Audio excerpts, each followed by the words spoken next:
There are two functions in Excel that help you count. They are called count and COUNTA. Let's understand the difference between the two. Here I have a list of numbers from 1 to 10. If I write the count function across this range,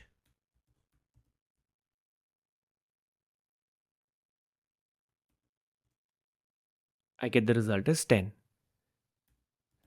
Similarly, if I write count A, I get the result as 10.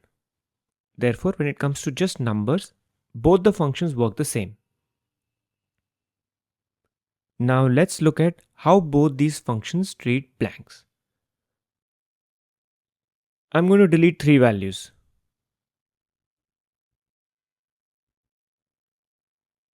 Both show the same result, 7. So they treat blank values alike. They do not count them.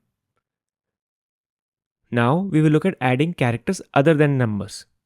I will add an alphabet, say A. Count continues to display 7, whereas count A now displays 8. Now I will add a star. Count continues to display 7, whereas count A now displays 9. And finally, I will add a blank value using a pair of double quotes. Count continues to display 7, whereas count A now displays 10.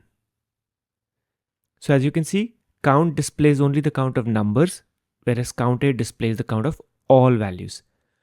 Hope the difference between the count and COUNTA is clear. Thanks for watching.